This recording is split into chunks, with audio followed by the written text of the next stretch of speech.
Hi everyone, very good evening to all of you guys. So students, last lecture में मैंने आपके साथ discuss किया था परमुटेशन कॉम्बिनेशन कहाँ से ओरिजिनेट हुआ है। तो उसमें हम लोगों ने बेसिक प्रिंसिपल ऑफ काउंटिंग सीखा था।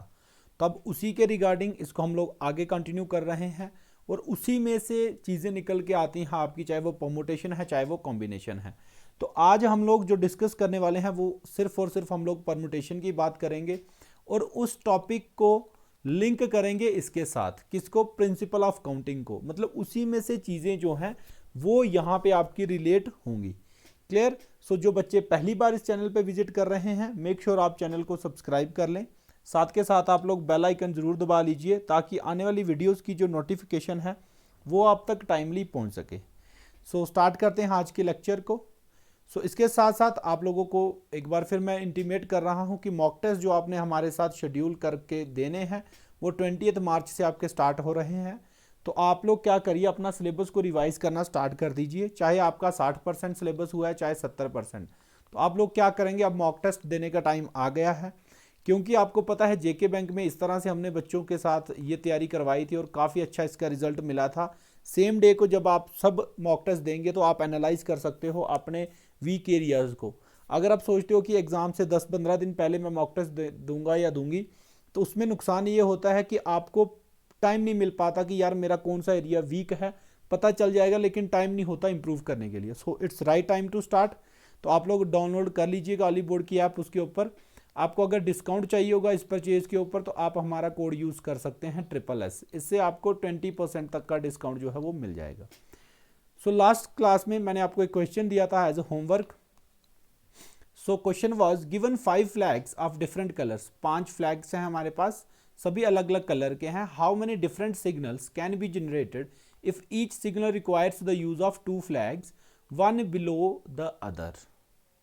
तो ये आपका क्वेश्चन है। क्वेश्चन आपसे ये कह रहा है कि अगर 2 फ्लैग का कॉम्बिनेशन बनाना है तो आपको मैंने बताया था जितना कॉम्बिनेशन बनाना हो, जितना अरेंजमेंट बनाना हो, उतने 2 डैशेस आपने ले लेनी है। क्योंकि डिफरेंट चाहिए तो पहले केस में हम लोग कोई भी 5 में से एक ले सकते हैं। तो यहाँ पे मैं कितनी वैल्यूज़ ले सकता हूँ, 5 फ्लैग में से कोई भी आ सकता है। ठीक है। सेकंड में एक हमारा फिक्स हो गया है। अब कितने बचे हमारे पास, 4। तो आंसर क्या बनेगा इसका, 20। तो जिन बच्चों ने 20 आंसर किया था आपका आंसर बिल्कुल करेक्ट है। जिनको नहीं समझ आई थी वो इसको समझ लेंगे ध्यान से। ठीक है। इसी क्वेश्चन के साथ हम लोग परमुटेशन पढ़ने के साथ साथ देखेंगे कि क्या ये क्वेश्चन परमुटेशन से सॉल्व हो सकता है।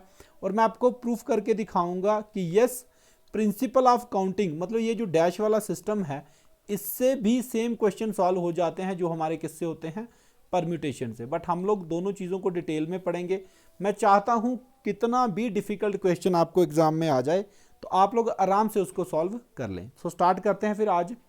सो स्टूडेंट्स, परमुटेशन में एक ही वर्ड आप लोगों ने याद करना है, एक ही वर्ड याद करना है, दैट इज अरेंजमेंट। जब कभी भी आपको बोला जाएगा कि किस तरह से हम लोग इनको अरेंज कर सकते हैं, क्या इनका कॉम्बिनेशन बना सकते हैं, कितने सेट इसके बन सकते हैं, अरेंज करने की बात होगी तो आपने हमेशा याद रखना वहां पे हम लोग क्या यूज करते हैं, परमुटेशन। परमुटेशन का मतलब ही होता है अरेंजमेंट और कॉम्बिनेशन का मतलब होता है सिलेक्शन। जब आपको चीज़ें क्या करनी हो, सिलेक्ट करनी हो, मतलब 10 चीज़ें हैं उसमें से 4 सेलेक्ट करनी है कुछ क्राइटेरिया के साथ, तो हम लोग कॉम्बिनेशन की बात करते हैं। और अगर 10 चीज़ें हैं और उनमें से 4 को क्या करना है, अरेंज, तो हम लोग किसकी बात करते हैं, हम लोग बात करते हैं आपकी परमुटेशन की। तो ये बेसिक कॉन्सेप्ट छोटा सा आप लोग लिख लेंगे अपनी नोटबुक के ऊपर, इसको नोट कर लेंगे। डेफिनेशन क्या रही है, a permutation is an arrangement in a definite order of a number of objects taken some और ऑल एट ए टाइम। तो कह रहा है चीज़ों को अरेंज करते हैं हम लोग इसमें। अब मान लो टोटल 10 हैं, उसमें से आप हो सकता है 10 की 10 यूज़ कर सकते हैं या फिर 10 में से 1 या 2 या कुछ, मतलब सम। ठीक है, चाहे कम भी यूज़ कर सकते हैं, पूरी की पूरी भी यूज़ कर सकते हैं। इस तरह के अरेंजमेंट को किसी डेफिनेट ऑर्डर में अगर हम लोग लगाते हैं तो that is known as permutation. ठीक है स्टूडेंट्स, बस याद रखना यहाँ से अरेंजमेंट, बाकी डेफिनेशन याद करने की जरूरत नहीं है। सो देखते हैं आप परमुटेशन में क्या चीज़ें हैं हमारे पास, कैसे हम लोग इसको पढ़ते हैं। तो इसको स्टार्ट करने से पहले मैंने आपको कल भी बताया था कि फैक्टोरियल नोटेशन जो है ये आपको आनी चाहिए। सिंपल सी चीज़ होती है, क्योंकि फॉर्मूला में यूज़ होती है, दैट्स वाई इसका आइडिया हमें होना चाहिए। फॉर एग्जाम्पल मैंने आपको बोला 3 का फैक्टोरियल। तो 3 का फैक्टोरियल कैसे निकालते हैं? 3 इंटू 2 इंटू 1, मतलब कम करते हुए मल्टीप्लाई करते जाना है नंबर को 1 तक, ठीक है।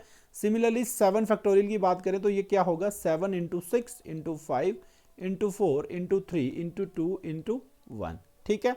अगर इसी को मैं इस वाले नंबर को देखूं तो ये क्या है हमारा? दिस इज 6 का फैक्टोरियल। क्यों? क्योंकि 6 5 4 3 2 1। तो इस तरह से भी चीज़ें कई बार हम लोग यूज़ करेंगे, तो ये आप लोगों को आनी चाहिए। इसके साथ साथ एक इम्पॉर्टेंट फैक्ट है, याद रखना 0 का फैक्टोरियल की वैल्यू भी 1 होती है। थोड़ा सा अजीब है, हो सकता है पेपर में MCQ में डायरेक्ट आपसे यही पूछ ले 0 फैक्टोरियल की वैल्यू बताओ, ऑप्शन में दे देगा 0, सेकंड में दे देगा 1, थर्ड में दे देगा -1, फोर्थ में दे देगा इन्फिनिटी। तो आप लोगों ने बिल्कुल कंफ्यूज नहीं होना है, ये चीज़ नोट करके रख लीजिए, इसको ध्यान से समझना। इसका प्रूफ होता है बट अभी हमारे पढ़ने का वो फ़ायदा नहीं है, बट आप याद रखना 0 का फैक्टोरियल होता है 1, ठीक है। तो ये फैक्टोरियल नोटेशन अभी यूज़ होने वाली है, दैट्स वाई हम लोग इसको अभी आपके साथ डिस्कस कर रहे हैं। सो अब समझिए कि परमुटेशन का फॉर्मूला क्या होता है, और इसको अच्छे से डिटेल में अभी याद कर लेंगे, पढ़ लेंगे, समझ लेंगे कैसे परमुटेशन लगाई जाती है। अगर मान लो टोटल नंबर है मेरे पास n, टोटल चीज़ें n है, और उनमें से मुझे कितनों को अरेंज करना है? r को अरेंज करना है। r मतलब मान लो टोटल चीज़ें हैं 12 और चीज़ें अरेंज करनी है 3। टोटल चीज़ें हैं 12, चीज़ें अरेंज करनी है 3। तो हम क्या कहेंगे कि हमें n की वैल्यू कितनी होगी? यहाँ पे 12, r की वैल्यू कितनी होगी? 3। इसको थोड़ा सा उससे रिलेट करते हुए चलते हैं, जो हमने फ्लैग वाला क्वेश्चन आपका देखा था। यहाँ पे अगर मैं बात करूँ परमुटेशन के हिसाब से करना हो तो टोटल मेरे पास कितने हैं? 5, और अरेंज कितने करने हैं मुझे? 2। तो मतलब n की वैल्यू मेरे पास कितनी है यहाँ पे? 5, और r की वैल्यू कितनी है? 2। आई होप आपको n और r का मतलब समझ आ गया हो। n होता है टोटल चीज़ें कितनी हैं जिनको हमें अरेंज करना है, और उस टाइम पे कितनी अरेंज करनी है उसको हम लोग वैल्यू लेते हैं r की। ये क्वेश्चन हम लोग करेंगे, लेकिन अभी मैं सिर्फ आपको फॉर्मूला के इर्द गिर्द चीज़ें समझाने वाला हूँ। तो फॉर्मूला कहता है कि अगर टोटल चीज़ें n हैं और उनमें से r को अरेंज करना है तो हमें फॉर्मूला यूज़ करना है क्या? n का factorial divided by n minus r का फैक्टोरियल। सिंस आप लोग यहाँ पे देख रहे हो फैक्टोरियल का यूज़, दैट्स वाई मैंने आपको फैक्टोरियल का मतलब समझा दिया, ठीक है। और कंडीशन ये इसकी सप्लीमेंट्री कंडीशन है कि r की वैल्यू एक तो 0 से ज़्यादा होनी चाहिए, और जितनी टोटल वैल्यू उससे कम होनी चाहिए या उसके बराबर भी हो सकती है, ठीक है। ओके, सो एग्जांपल लेते हैं, एक छोटी सी एग्जांपल मैं ले रहा हूं। मान लो मेरे पास 5 क्या है? 5 मेरे पास बुक्स हैं, और उनमें से मुझे क्या करना है? 2 को अरेंज करना है, एनी 2 को, कितनी 2 को अरेंज करना है। तो मैं पूछूंगा बताओ कितने जो हमारे अरेंजमेंट्स हैं वो पॉसिबल हैं। Find the number of arrangements. हम क्वेश्चन प्रैक्टिस करेंगे, बट यहाँ से एक आइडिया बना रहा हूँ आपका, किसका? फॉर्मूले से रिलेटेड। 5 बुक्स हैं, किन्हीं 2 को इस तरह से अरेंज करके लगाना है, बताओ कितने कॉम्बिनेशन पॉसिबल हैं, और रिपीट नहीं करना है, ठीक है, रेपिटेशन अलाउड नहीं है। तो आप लोग क्या करेंगे? आप लोग इसका फॉर्मूला बनाएंगे 5p2। क्यों? क्योंकि टोटल कितनी है? 5, और कितनी अरेंज करनी है हमें? 2। तो क्या बनेगा आपका फॉर्मूला इसका? 5 का फैक्टोरियल डिवाइडेड बाय 5 माइनस 2 का फैक्टोरियल। यही तो कह रहा है ये, है ना, n माइनस r। तो r की वैल्यू 2 है, फैक्टोरियल। तो ये बनेगा 5 का फैक्टोरियल डिवाइडेड बाय 3 का फैक्टोरियल। अब इसको ब्रेक करते समय याद रखना, जैसे हमें 3 का फैक्टोरियल नीचे है तो हम लोग ऊपर से इतना ही उसको काटेंगे कि 3 का फैक्टोरियल सीधा सीधा कट जाए, 3 का फैक्टोरियल सीधा सीधा कट जाए। क्लियर? तो लिखने को तो मैं इसको ऐसे भी लिख सकता था 5 into 4 into 3 into 2 into 1 divided by 3 into 2 into 1। तो ये सेम बात बनती है, दैट्स वाई कैलकुलेशन थोड़ी आसान बन जाए, हम लोग इस तरह से इसको लिख सकते हैं। तो 3 फैक्टोरियल से 3 फैक्टोरियल कट गया, हमारे पास क्या आंसर आ गया? 20। क्लियर है? बात समझ आ गई? तो ये आप लोगों ने याद रखना है फॉर्मूला। एक बार सारे बच्चे ईमानदारी से अपनी नोटबुक के ऊपर इसको लिखेंगे, दैट मेरे साथ साथ NPR is equal to n का factorial divided by n minus r का factorial, n factorial divided by n minus r का फैक्टोरियल। ये आपका परमुटेशन का फॉर्मूला होता है। लगाना कहाँ पे है? जब कभी चीज़ों को अरेंज करने की बात हो रही हो। अब हम लोग सेम क्वेश्चन को परमुटेशन से सॉल्व करने की कोशिश करते हैं। तो यहाँ पे क्या है 5, n की वैल्यू कितनी दे रखी है 5। और पता कैसे चला कि डिफरेंट सिग्नल हम जनरेट कर सकते हैं, मतलब चीज़ों को अरेंज करना है, 2 सिग्नल बनाने हैं, ठीक है, एक के ऊपर एक, इस तरह से। तो टोटल हमारे पास कितने हैं फ्लैग्स 5 और यूज कितने करने हैं 2। तो आपको पता है अरेंजमेंट करना है तो परमुटेशन लग सकती है। तो आप लोग क्या करेंगे, आप लोग लगाएंगे यहाँ पे 5p2 निकालेंगे। तो आप लोगों ने अभी कैलकुलेट किया, ये वैल्यू कितनी आएगी 20। तो उस तरह से भी आंसर हमारा क्या आया था 20। तो अब आपको अगर समझ आ गई कि यस, जो सर ने पहली क्लास आपको पढ़ाई थी उसी में से परमुटेशन और कॉम्बिनेशन निकल के आता है। परमुटेशन का मैंने प्रूफ दे दिया। Same question can be solved using permutation और प्रिंसिपल ऑफ काउंटिंग, ठीक है। ये सारी चीज़ें लिंक्ड हैं, बट क्राइटेरिया चेंज होता है, क्वेश्चन की वैरायटी चेंज होते संग हम लोग क्या करते हैं, नए नए फार्मूलाज को इन्वेंट कर लेते हैं। क्लियर? सो करते हैं कंटिन्यू अब इस टॉपिक को। अच्छा, अब ये बात आ गई आपकी यहाँ तक, ठीक है, कि परमुटेशन इस तरह से। क्लियर? अब बात आती है कि अगर हमारे सारे के सारे जो ऑब्जेक्ट्स हैं वो अलग अलग ना हो। ये जो हमने कंडीशन पढ़ी, ये कौन सी कंडीशन थी कि अगर सारे के सारे जैसे नंबर, हमने 6 नंबर हैं यहाँ पे, जैसे ये वाले एग्जांपल समझाता हूँ। 5 फ्लैग थे और ये सारे के सारे अलग थे, 5 फ्लैग का सबका कलर अलग था, दैट्स वाई डायरेक्ट हम लोगों ने परमुटेशन लगा दी। बट जब अगर चीज़ें कुछ चीज़ें जो हैं वो कॉमन हो, फॉर एग्जाम्पल मैं आपको बोलूँ, ये मेरे पास एक वर्ड है ROOT, रूट, ठीक है।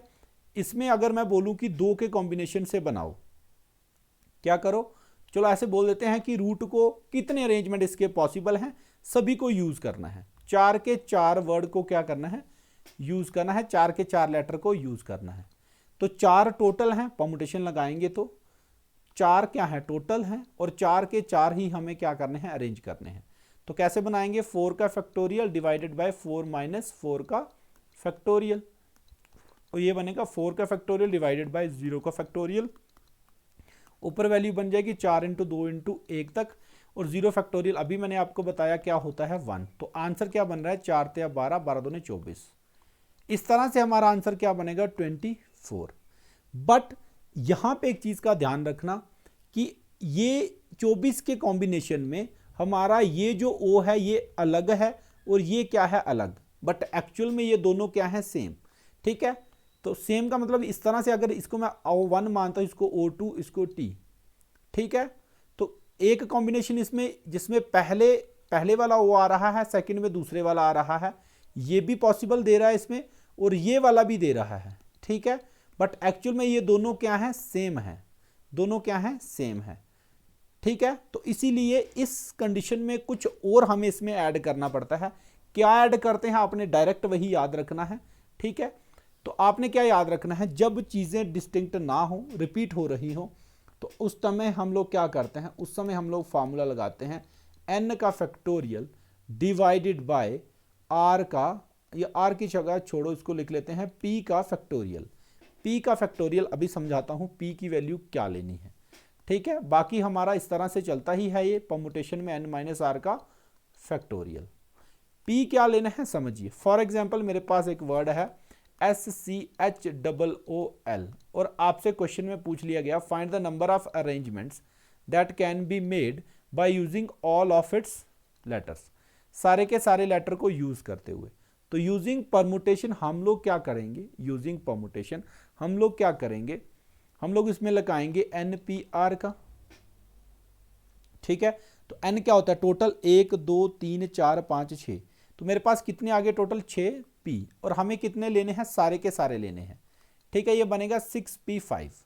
क्लियर? तो इसका हम लोग फॉर्मूला क्या लिखेंगे, 6 का factorial divided bye, sorry total कितने हैं 6 के 6 लेने हैं, तो यहाँ पे क्या आएगा 6 माइनस 6 का फैक्टोरियल, तो ये हमारा बन रहा है 6 फैक्टोरियल डिवाइडेड बाय 0 का फैक्टोरियल जाने की 1। इसके साथ याद रखना जितने लेटर आपके रिपीट हो रहे हो, जैसे ओ यहाँ पे 2 टाइम्स आ रहा है, तो आप लोगों ने इसको कम करने के लिए उस नंबर को 2 फैक्टोरियल से डिवाइड करना है। तो यहाँ पे ये जो p मैंने समझाया था, ये वैल्यू वो लेनी होती है जितनी बार कोई वैल्यू रिपीट हो रही हो। जैसे यहाँ पे आपका o 2 बार आ रहा था, तो हमने इसको 2 फैक्टोरियल से क्या कर दिया, डिवाइड। क्लियर है? तो इसका आंसर इस तरह से बनाएंगे 6 फैक्टोरियल अपॉन 2 का फैक्टोरियल। बाकी कैलकुलेशन करके इसका आंसर आराम से निकल सकता है। ठीक है, तो एक जनरलाइज्ड वे में अभी मैंने आपको बता दिया कि परमुटेशन लगाते समय किन चीज़ों को आपने ध्यान रखना है। अगर रेपिटिशन हो रही है किसी लेटर की तो उसको उस नंबर से क्या करना है, डिवाइड, उसके फैक्टोरियल से। फॉर एग्जाम्पल एक मैं लेता हूं वर्ड कोई सोचते हैं एक ऐसा वर्ड जिसमें आपके क्या हो रहा हो, चीज़ें रिपीट हो रही हो। फॉर एग्जाम्पल मैंने वर्ड ले लिया मैटर। ठीक है, इसके कितने अरेंजमेंट्स बनेंगे, 1 2 3 4 5 6 टोटल हैं। ठीक है, 6 का फैक्टोरियल करोगे आप लोग, divided by n minus r होता है ना, n factorial divided by n minus r का फैक्टोरियल। और इसके साथ हम लोगों ने क्या लिख दिया था फॉर्मूले में, p का फैक्टोरियल। अच्छा, तो n माइनस आर मतलब 6 में से 6 के 6 लेने हैं, तो 6 माइनस 6 किया तो 0 का फैक्टोरियल बन गया इनटू। अब क्या हो रहा है यहाँ पे, t 2 बार आ रहा है, 2 बार आ रहा है, तो यहाँ पे क्या ले लेंगे, 2 फैक्टोरियल। बस इतनी सी बात आप लोग समझ लीजिए, परमुटेशन का एक भी क्वेश्चन आपका नहीं बचेगा। स्टूडेंट्स मुझे पता है ये टॉपिक काफ़ी डिफिकल्ट है, दैट्स वाई इसके लिए मैंने खुद इसको प्रिपेयर कर रहा था आपके लिए लेक्चर्स। बट अगर अच्छे से समझ आ रही है तो एक बार कमेंट बॉक्स में यस सर लिख दीजिएगा। मैं गारंटी लेता हूँ एक टॉपिक एक क्लास को 2 बार पढ़ोगे ना तो आराम से पूरा का पूरा टॉपिक आपको समझ आ जाएगा। अब देखते हैं इसकी एप्लीकेशंस क्या हैं और किस तरह से ये रिलेट करता है पिछले लेक्चर के साथ। Clear? So see this is an example. तो क्वेश्चन आपसे ये पूछ रहा है, क्वेश्चन को ध्यान से पढ़ना, how many numbers lying between 100 and 1000 can be formed with the digits 0 1 2 3 4 5 if the repetition of the digits is not allowed. ठीक है स्टूडेंट्स, तो ये क्वेश्चन जो है इसमें दिख रहा है मुझे कि मुझे क्या करना है, अरेंजमेंट्स ढूंढने हैं। और अरेंजमेंट कहाँ से कहाँ तक ढूंढने हैं, 100 से लेके 1000 तक के बीच के। ठीक है, ये क्वेश्चन मैं परमुटेशन से भी कर सकता हूं और सेम क्वेश्चन आप लोग सीधे अपने बॉक्सेस सिस्टम से, प्रिंसिपल ऑफ काउंटिंग से भी कर सकते हैं। कैसे, पहले हम लोग इसको काउंटिंग वाले तरीके से, आसान तरीके से। ठीक है, तो मैं आपसे यही एडवाइस करूंगा, अगर काउंटिंग वाले तरीके से आप क्वेश्चन को सॉल्व कर पाएं तो that is the best way, सबसे ज़्यादा टाइम उसमें बच जाएगा। तो देखो 100 से लेके 1000 तक के हैं और आपको पता है नंबर ढूंढने हैं, तो एक चीज़ तो दिमाग में आ रही है कि 100 और 1000 के बीच में जो भी नंबर होंगे वो 3 डिजिट नंबर होंगे ना, 3 डिजिट होंगे, 101 से लेके 999 तक के। तो मतलब 3 डिजिट नंबर को अरेंजमेंट हमें चाहिए, तो हमने क्या किया, 3 क्या बना लिया, अपने ब्लैंक्स बना लिए। ठीक है, अब देखो इनमें से हमें 3 डिजिट नंबर बनाने हैं, तो रेपिटेशन अलाउड नहीं है। तो देखो कितने हैं ये टोटल, 1 2 3 4 5 6। तो 6 में से पहले बॉक्स में हम लोग कितनी वैल्यूज ले सकते हैं, ये बताइए आप लोग। एक दिमाग में आएगा कि सर 6 के 6, बट ऐसा नहीं होगा। क्यों? क्योंकि यहाँ पे एक वैल्यू क्या है, 0। तो अगर हम 6 वैल्यू यहाँ ले लेते हैं तो जो 0 से स्टार्ट होंगे नंबर, जैसे 0 1 2 बनेगा एक, तो ये तो 3 डिजिट नहीं होगा, ये तो 12 होगा, ये 100 से छोटा हो जाएगा, ये हमारी कंडीशन में फिट नहीं बैठेगा। बट यहाँ पे 1 2 3 4 5, इन पांचों में से हम कोई भी वैल्यू ले सकते हैं। हम लोग यहाँ पे क्या लेंगे, वैल्यू 5। यहाँ पे क्या वैल्यू लेंगे, 5। अब नेक्स्ट में हमारा क्या है, एक डिजिट फिक्स हो गया है। क्लियर? एक फिक्स हो गया है, तो नेक्स्ट देखो अब हम कितने ले सकते हैं, 1 2 3 4 5 6। 6 में से एक फिक्स हो गया, इन पांचों में से पीछे कितने बचे हैं, 6 में से 5, क्योंकि अब जो 5 बचे होंगे उनमें से हम कोई भी ले सकते हैं, तो यहां पे भी क्या लिखेंगे, 5। क्लियर? अब क्या हुआ, 2 डिजिट हमारे फिक्स हो गए, 6 टोटल थे, अब कितने बचे हैं, पीछे बचे हैं 4, तो यहां 4 में से कोई भी ले सकते हैं। ये आपका इस तरीके से आप लोग सॉल्व करोगे, 5 5 25 25 चौक 100, तो ये आपका बन जाएगा आंसर 100। तो इस तरह से आप लोग इसको प्रिंसिपल ऑफ काउंटिंग से सॉल्व कर सकते हैं आसान तरीके से। अब इसी क्वेश्चन में परमुटेशन कैसे लगेगी वो आप ध्यान से समझना। ठीक है, अच्छा, परमुटेशन के अंदर क्या होगा, हमारे पास टोटल कितने डिजिट हैं, 6, और हमें कितने चूज करने हैं, 3। तो ध्यान में आता है कि फॉर्मूला है हमारे पास NPR is equal to n का फैक्टोरियल, ठीक है, divided by n minus r का फैक्टोरियल। ठीक है, ओके। तो अब क्या होगा, अगर मैं यहां से 6 के 6 डिजिट उठाता हूं, ठीक है, और उनको मैं अरेंज करता हूं 3 डिजिट के हिसाब से, तो इसमें क्या होगा, इसमें आप लोग इसको इस तरह से कैलकुलेट करोगे, इस तरह से इसको कैलकुलेट करोगे तो आंसर आपके पास निकल के आ जाएगा। बट हमें सोचना ये है कि क्या ये जो आंसर हम निकाल रहे हैं क्या वो सही है। सही क्यों नहीं होगा स्टूडेंट्स, 6 के 6 डिजिट जब आप अरेंज करोगे तो इसमें कुछ नंबर ऐसे आ जाएंगे जिसमें स्टार्ट किससे हो रहा होगा, 0 से। ये क्वेश्चन डिफिकल्ट क्वेश्चन है। ये क्वेश्चन समझ आ गया तो समझिए पूरा का पूरा टॉपिक आपका ये क्लियर हो जाएगा। ध्यान से समझिए, क्योंकि मैंने आपको प्रिंसिपल ऑफ काउंटिंग से इसको बता दिया है, लेकिन परमुटेशन ध्यान में समझने के लिए ये क्वेश्चन ही इंपॉर्टेंट है। इसको 3-4 बार समझना, ये आराम से आपको टॉपिक क्लियर हो जाएगा। ठीक है, 6p3 के हिसाब से मैं 3 डिजिट में अरेंज करूंगा। कुछ नंबर ऐसे भी बन जाएंगे यार जो 0 से स्टार्ट होंगे, बट ये तो हमारी कैटेगरी में नहीं आएंगे। हमें नंबर चाहिए ओनली 3 डिजिट, 100 से लेके 1000 तक के। तो इसके बाद पहले हम लोग टोटल देख लेते हैं कि कितने बनते हैं अरेंजमेंट, 0 वाले डाल के भी। उसके बाद हम 0 वालों को क्या कर देंगे, बाहर निकाल देंगे। इसमें से 0 वालों को बाहर निकालेंगे। तो पहले हम इसको कैलकुलेट करेंगे। तो ये बनेगा 6 × 5 × 4 × 3 का फैक्टोरियल, यही बनेगा, डिवाइडेड बाय 6 में से 3 गया, 3 का फैक्टोरियल। तो इससे ये कट जाएगा, आपके पास वैल्यू निकल के आएगी 6 × 5 = 30, 30 × 4 = 120। तो ये वैल्यू, ये कितने नंबर हमारे पास बन रहे हैं, ये हमारे पास नंबर बन रहे हैं 120। ठीक है, अब सुनिए, अब अगर मुझे 0 वाले नंबर को बाहर निकालना है तो मैं क्या करूंगा, 0 को छोड़ देंगे। पीछे हमारे पास कितना अरेंजमेंट बनेगा, कितने नंबर्स का, 5 का। तो अब 5 में से हमें कितने सेलेक्ट करने हैं, 2 डिजिट वाले बाहर निकालने हैं, है ना। इसमें इसका मतलब क्या है, 2 डिजिट वाले बाहर निकालने हैं। ये हमने 3 डिजिट वाले निकाल लिए हैं। ठीक है, 3 डिजिट वाले निकाल लिए हैं। तो 5 नंबर को यूज करके हमें देखना है कितने 2 डिजिट नंबर बन सकते हैं। 5 डिजिट को यूज करके कितने 2 डिजिट नंबर बन सकते हैं। दैट्स वाई n की वैल्यू मैंने कितनी ली यहाँ पे 5 और r की वैल्यू कितनी ली यहाँ पे 2। ये हमें उसमें से माइनस करना पड़ेगा, हमें पता चल जाएगा कि 3 डिजिट नंबर इसमें टोटल कितने हैं। क्लियर है, इस क्वेश्चन में जो सारा का सारा पंगा है वो 0 का है। ठीक है, तो ध्यान से समझिए। तो इसका कैसे निकालेंगे, 5 का फैक्टोरियल डिवाइडेड बाय 5 - 2 का फैक्टोरियल, यानी कि ये बनेगा 5 × 4 × 3 का फैक्टोरियल डिवाइडेड बाय 3 का फैक्टोरियल। इससे ये कटेगा, ये आगे आपके 20। तो क्वेश्चन को अब इन दो वैल्यूज पे ध्यान देना, थोड़ा सा अच्छे से समझना इसको। अगर ये समझ लिया तो फिर समझ आएगा क्वेश्चन। 120 नंबर हमारे पास ऐसे हैं 100 से लेके 1000 के बीच में। ठीक है, जो क्या है, 3 डिजिट की फॉर्म में आते हैं।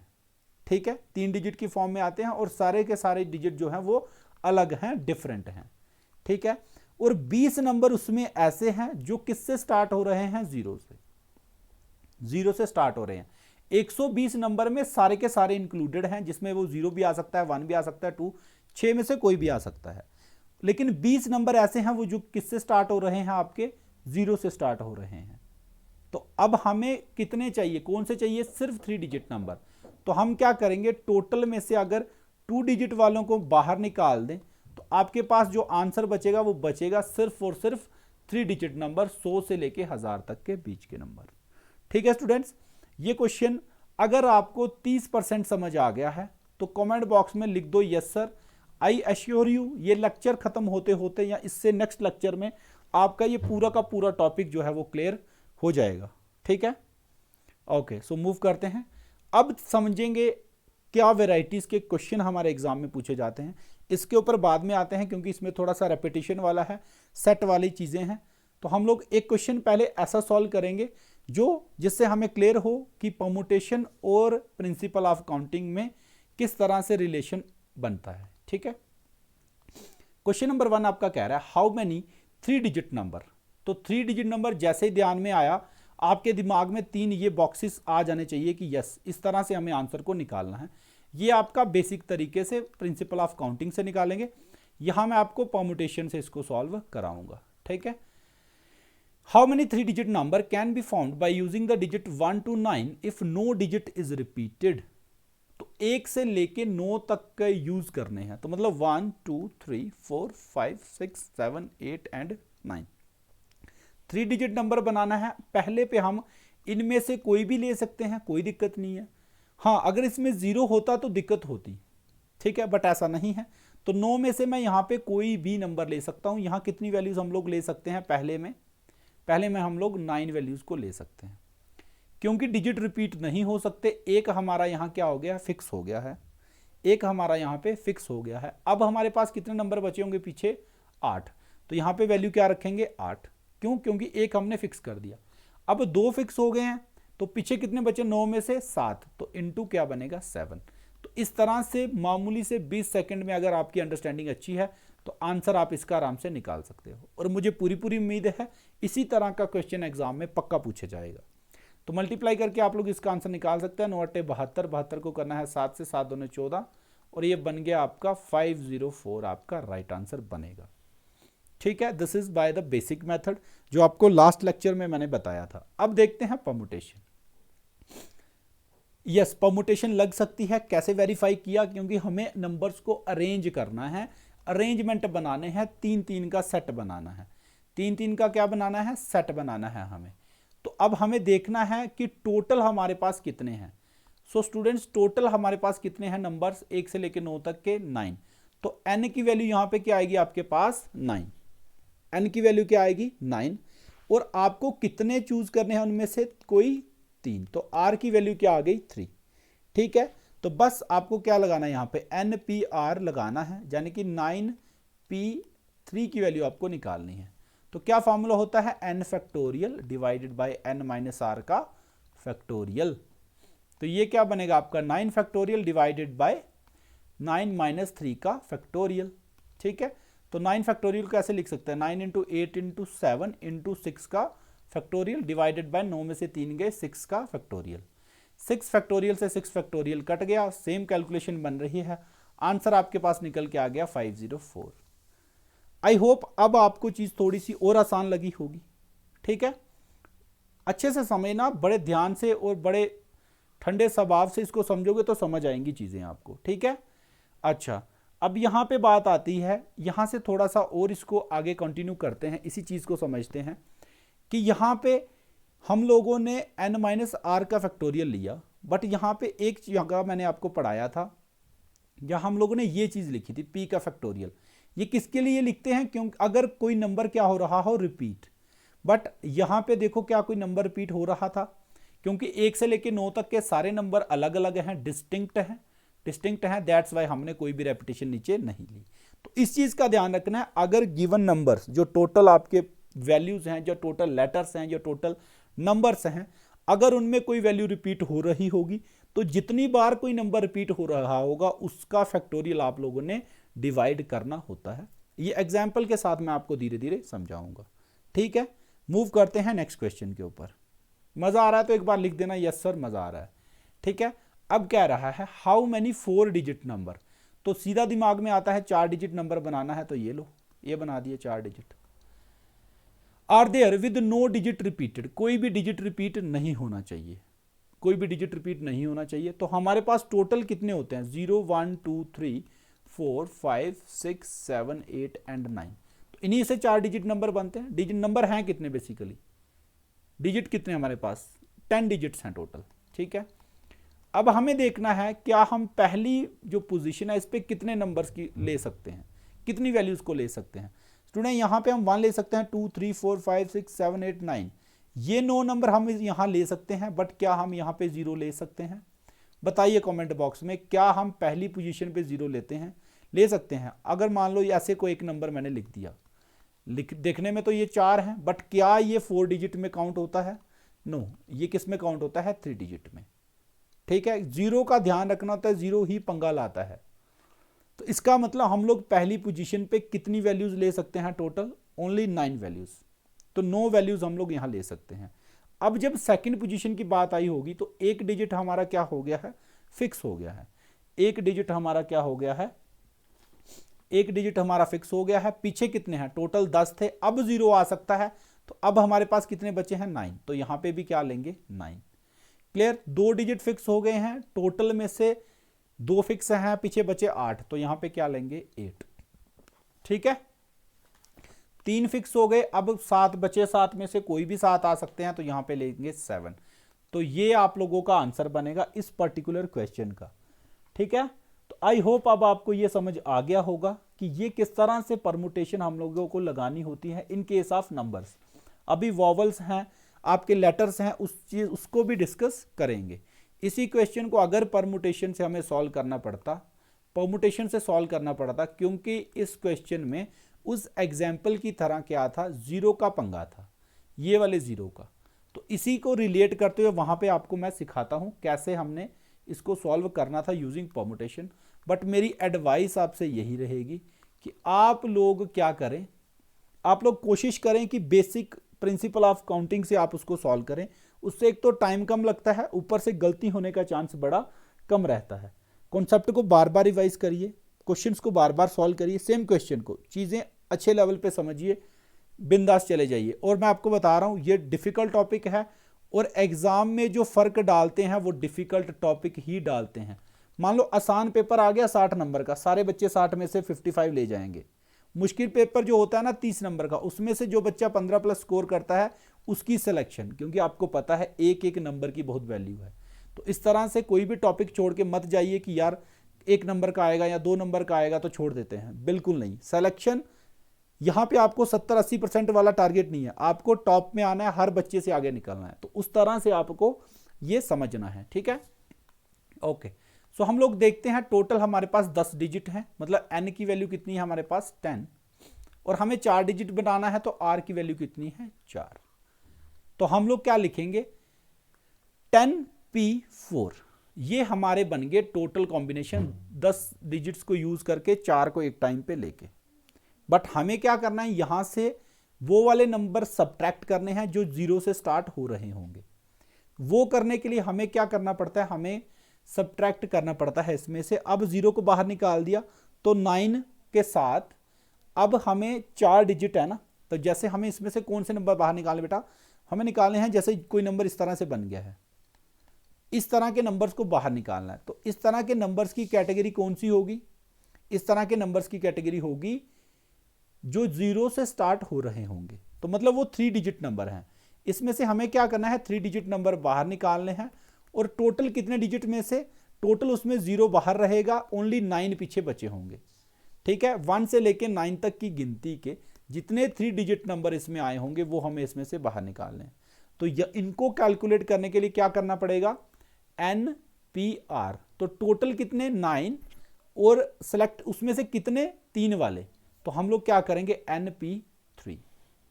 ये आपके वो 4 डिजिट नंबर बनेंगे जिनमें डिजिट रिपीट नहीं होंगे। ठीक है, ये कैलकुलेशन अब मैं आपके ऊपर छोड़ता हूं, इसको आप लोगों ने रखना है होमवर्क में, और आपने मैच करना है कि जो वैल्यू आपकी पहले आई थी इस क्वेश्चन में क्या वही आपकी वैल्यू यहाँ पे बन रही है। तो आपने मैच करके कमेंट बॉक्स में बताना है। इस लेक्चर में इतना ही, रिवाइज करने का टाइम दे रहे हैं, दैट्स वाई क्लासेस थोड़ी डिले आ रही हैं। अच्छे से करिए, रिवाइज करिए चीज़ों को। और अगर टेलीग्राम चैनल आपने अभी तक ज्वाइन नहीं करा है तो उसको ज्वाइन कर लें, क्योंकि वहाँ पे पीडीएफ्स आपको सारे के सारे टीचर्स वहाँ पे प्रोवाइड करते हैं। टेस्ट सीरीज़ के लिए olive board is the best, हम लोगों ने आपको बता दिया है। So thank you so much. इस वीडियो में इतना ही। अब नेक्स्ट लेक्चर में और परमुटेशन के क्वेश्चंस को सॉल्व करेंगे और उसके बाद हम लोग कॉम्बिनेशन सीखेंगे। क्लास कैसी लग रही है, कुछ अच्छे लेवल का सीखने को मिल रहा है तो एक बार कमेंट बॉक्स में ज़रूर बता दीजिएगा। और उन बच्चों तक एक रिक्वेस्ट है मेरी तरफ से, ज़रूर शेयर कर दीजिए करिएगा लेक्चर्स को अपनी फेसबुक व्हाट्सएप के थ्रू, ताकि कोई नीडी जो बच्चा कोचिंग अफोर्ड नहीं कर सकता वो भी इस चीज़ का फ़ायदा ले सके। So thank you so much. इस क्लास में इतना ही, थैंक यू।